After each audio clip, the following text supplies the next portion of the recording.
Hello, my friend, and welcome.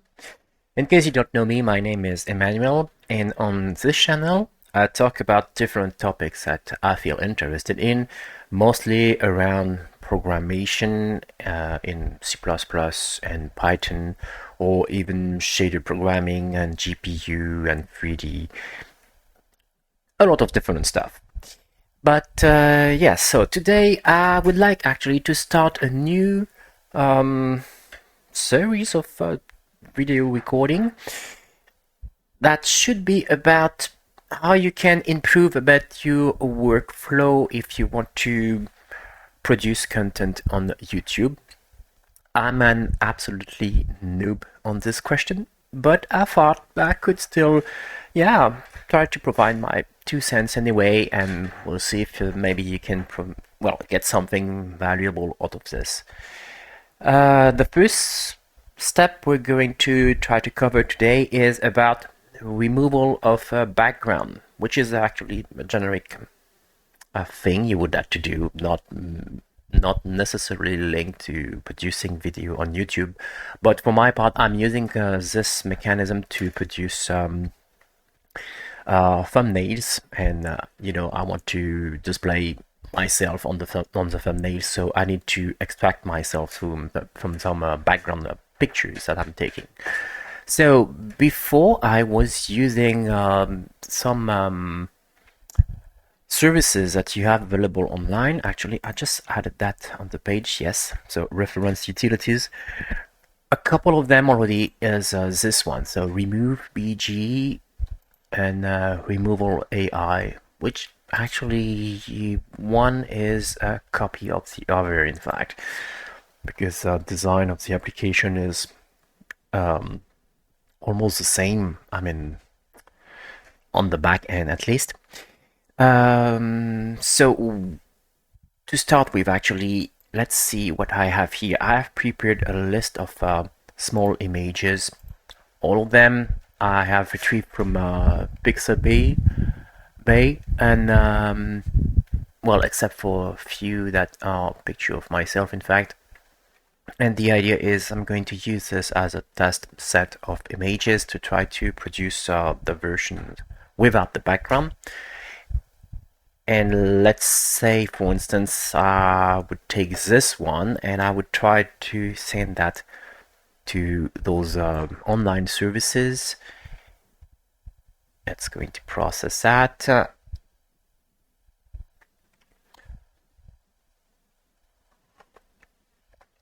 Let's do the other one at the same time to save time.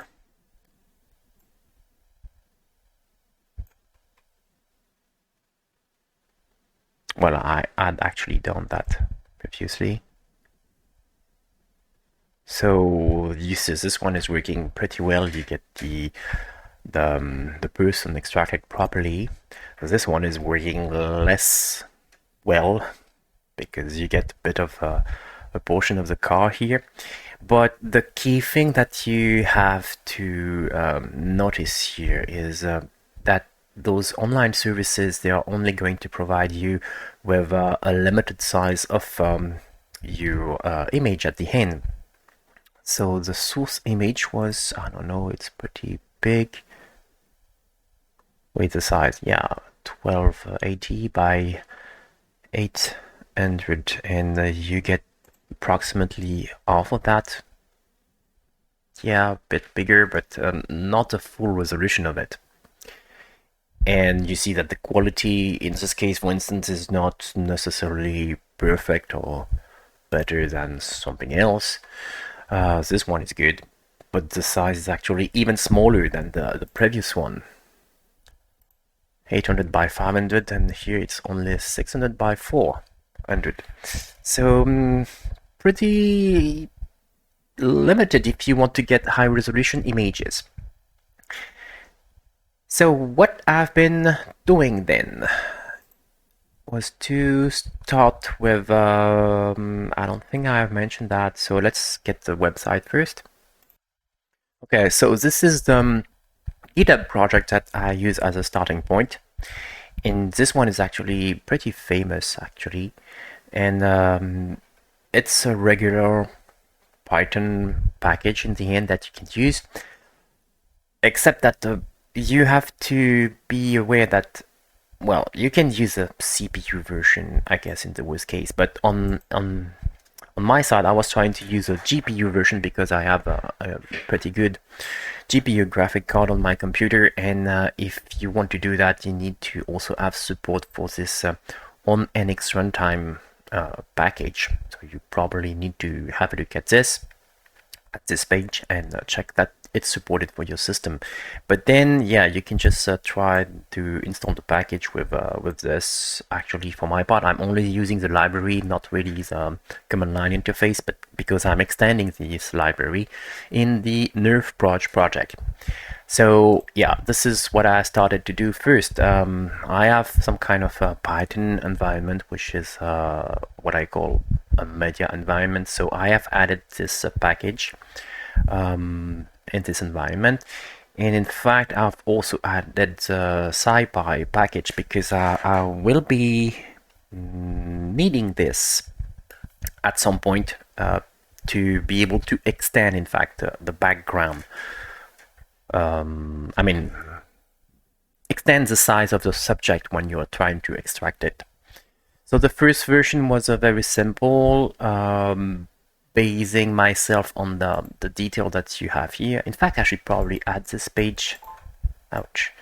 In, well, come on. Okay, so I just added the link here. And let's have a look at the script or command line that I have implemented, if you want. The implementation, as I said, is in the nerfproj project. I also need to add a link on that. Alright, so I added the link to the actual project that I have on GitHub, and you will find this project here, Python project 10. And so the command I have defined is the config. What is it called? I think it's called membg.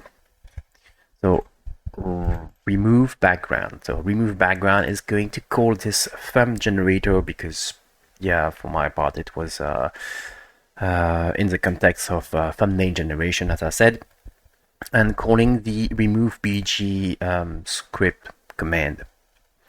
This remove bg script command will lead you here, so you can provide a few additional command line elements,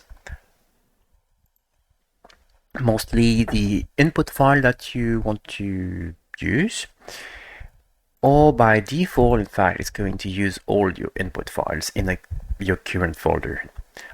You may also specify the output file in case you have a single input.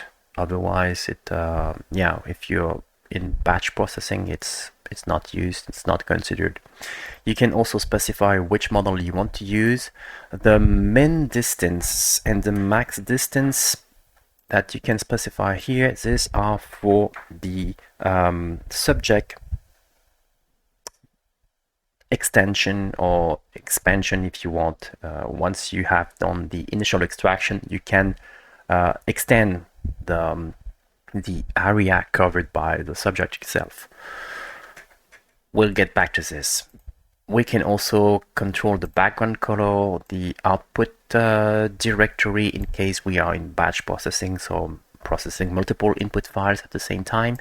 And this is to control the contour color and contour size. Contour is a concept a bit similar to the expansion of the subject mask, but the idea is rather that you're going to use a fixed color to draw some additional pixels around your subject.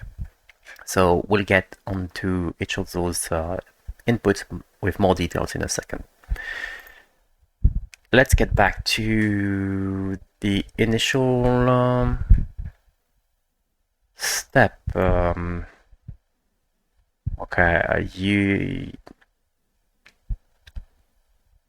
can have support to extend the subject mask, as I said. So probably the easiest option is to make an example of that. So let's get to our input test set. So these are our images, and we're going to start with let's start simply with removing the background. And let's say you want to extend a little bit the area around the subject. Maybe I should start without doing that first. So let's say if I say I don't provide anything here, I just say that I want to have this in no BG folder. So right now it's performing the background, the subject extraction, so removing the background. Let's wait for this to finish. All right, it's pretty fast. And so if I go here in the parent folder, I can go in no background, for instance, and you will find all those input images without the background. Let's scroll a little bit this part, maybe. Come on. Oops. A nice effect that you have here already is there is some kind of alpha transparency in the output images as opposed to what you got from the online services. I think most of the time this could be an interesting feature because you're part of progressively showing your subject on, and it's not a very harsh extraction. What we can also notice is that it's not always extracting what you would expect from the foreground of your image. So in this case, for instance, if you wanted to just extract the girl, that would not really work. Here we also have part of the shirt here, which is partially transparent, in fact, so you have some alpha transparency at play here. But the initial image was maybe a bit tricky to extract. So you have some limitations sometimes, but we can work a bit further on that. Anyway, so this was the first step where you don't have the extension of your background. So let's try now with what I said, the additional background pixels. So if I say, for instance, I want to keep at least 10 pixels around my subject, and between 10 and 15 pixels, I want to slowly decrease the alpha value, or we could say between 10 and 20 to get this fading very slowly. So we could say max distance would be 20. And let's say you want to go into this separated folder. Let's wait a little bit again. All right, so now we can go again at the top folder, and this is the second version. This time you see I was keeping some additional pixels in the border around the subject, and there is a fading effect. Actually, this are probably the first 10 pixels, and then you have again 10 pixels here with alpha slowly decreasing to fade out.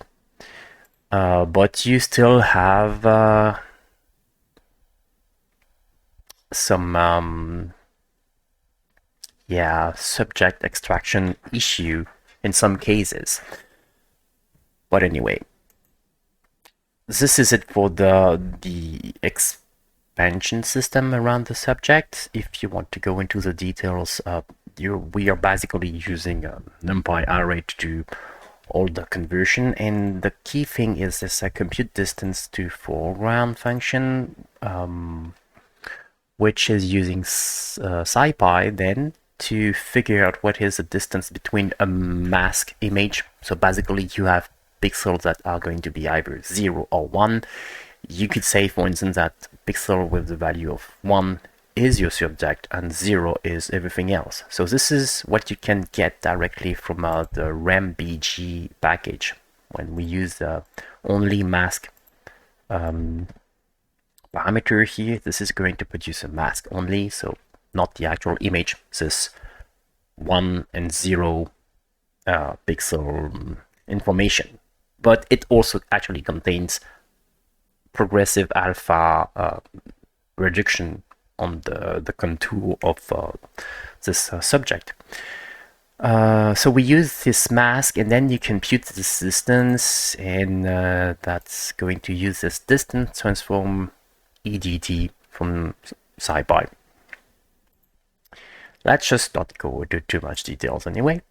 Then what did we implement? The background color replacement. Yes. In fact, this is coming also as part of the initial package that you have from Daniel Gattis here. If you check the usage, you will see that there is something about replacing the background color here.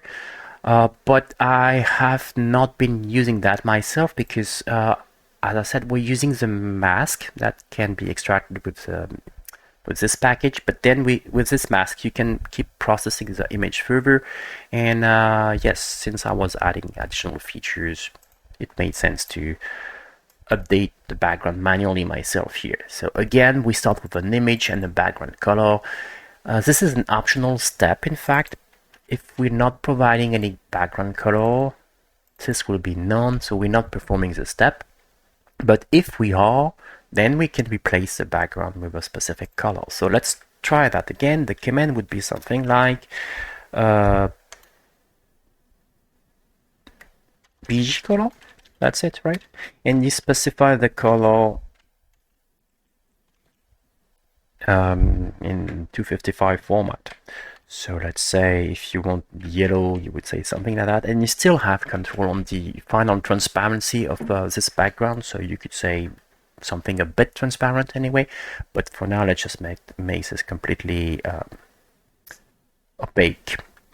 And let's reduce a bit this because I think it's too large. So let's say the minimum distance is going to be 0, but we want some kind of fading effect on 10 pixels now. And we go in background number 3. Right. So if we go in background number 3, you see that we have now replaced completely the background, and we still have this fading effect here on 10 pixels between the actual image and the background color. So yeah, pretty cool. I mean, most of the time you probably want to use a smaller fading area, so like 3 to 5 pixels would be a good choice, I think. Anyway, that's it for the background color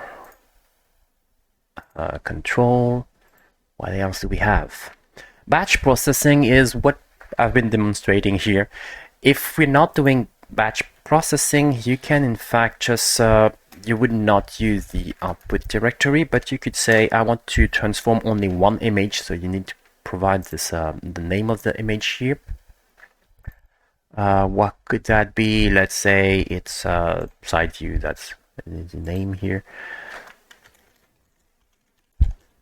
So if you provide just one image like that, it's going to write the image directly in the same folder with this nobg suffix in your file name. So we got the same thing as before here. Just remove that again. What else do we need to demonstrate? Adding support for contour typo. Let's fix that. Okay, so the contour thing, as I said, is something a bit related to the subject expansion, but not quite at the same time.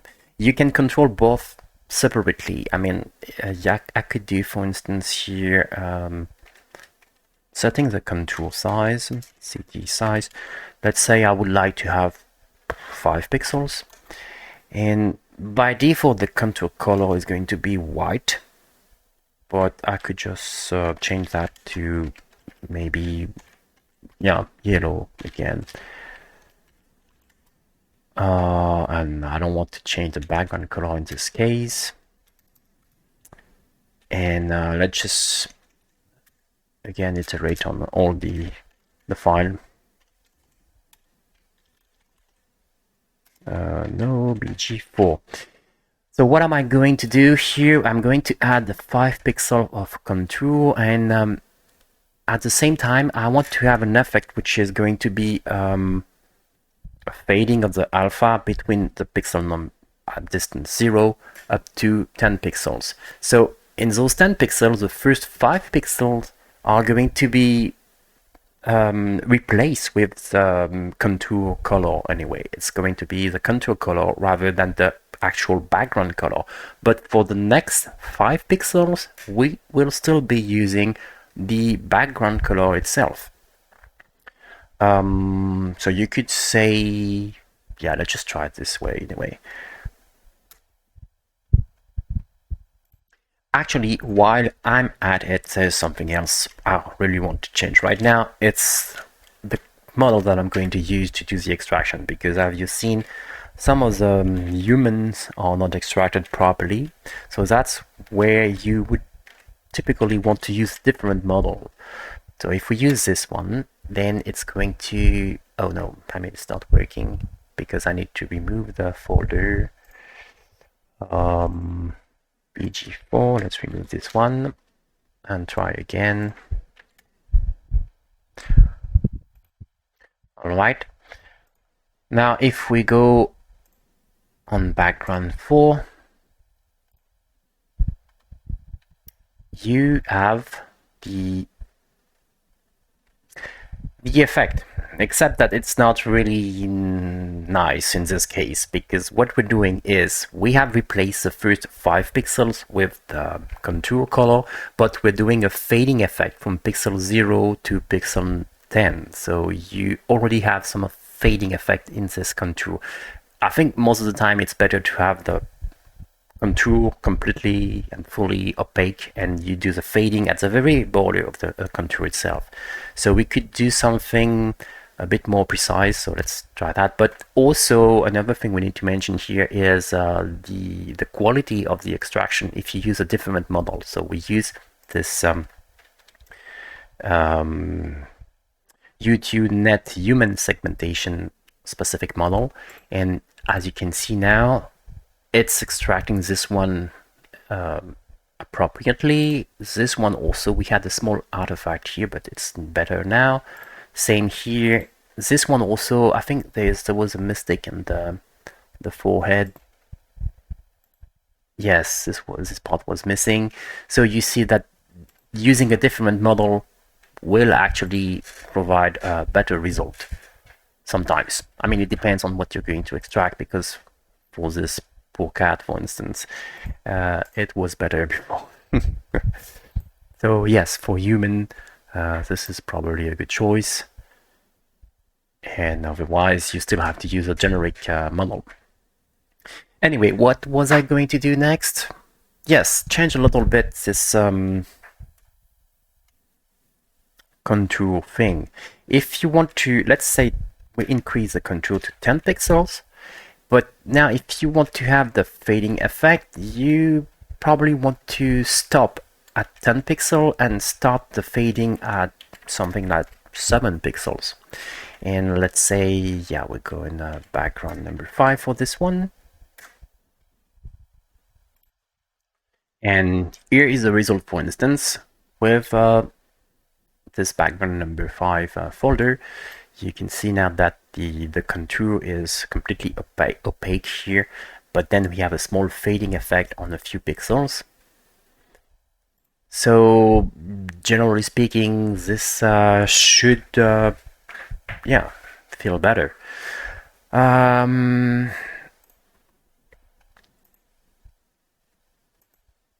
Actually, a small additional step you could take from this state would be to actually keep the background and just add the contour around your subject. To do that, you would just need to change what you have as a minimal and maximal distance here, depending on the size of the image. If you say that minimal distance should be 5,000, I mean 4,000, I said 5, and the maximum distance, those values can't be the same, and I think you probably want to have max bigger, so let's say 5001. If you were to try that, this basically means you want to keep the complete background, and we still have those pixels around the subject where we override the color, so we should have the background, the subject, and the contour. So let's run this. Okay, so here we are. We have kept the background, but we have just added this contour around the subject. So all in all, it's working pretty well, except maybe for this, again, poor little cat. Yeah, not quite sure what's going on here. Yes, I think I know. I mean, this contour that I'm adding that by first filling an area and then displaying the subject again on top of it. But if you have transparency in the subject, you're going to get this kind of effect. So maybe an area where we could again introduce some improvements. But yeah, for now, I think it's okay for me to use it this way. All right. Is there anything else I needed to mention on this? The contour support and not on the different model. Yes, I've been trying a little bit to use those different models. What you need to know, I mean, it's already explained on the main page from the repository here. It's going to download different models in your home YouTube net subfolder here, but only once, obviously. And those models are not very big. The biggest one is 180 megabyte, so not so big. What else? Yes, we can specify the model on the command line. We've seen that already. The YouTube net model is really for general usage. Cat, dog, whatever. But for human, I think it's usually better to use this one, human seg. It's extracting the human character a bit better. This one is not general use. Yes, it's a bit similar to the YouTube net, I would say. I didn't test that very intensively, but that's the feeling I got. And there's another one, the SAM, apparently, but this one, I tried to use it and it just didn't work at all. But still, it's in the list here, so not quite sure what you're supposed to do with that. I could not get that to work. And there are other models here that you could try to use for more specific usage, for instance, for anime data extraction or other stuff. And I think this is it concerning this recording. So with this mechanism, yeah, one thing I didn't mention, I guess, is it's using the same resolution for the output as what you have for the input, which means that if you have a high resolution input, the output image, I mean, it's going to be high resolution also. So it's not changing the resolution of the image, which is the biggest interest that you have compared to using the online services. And yes, so this is it. Thanks a lot for watching. I hope that this small tutorial will help someone to, yeah, be able to extract those backgrounds more easily. And if you have any question, let me know in the comments. And meanwhile, happy coding as usual, and see you next time. Bye bye.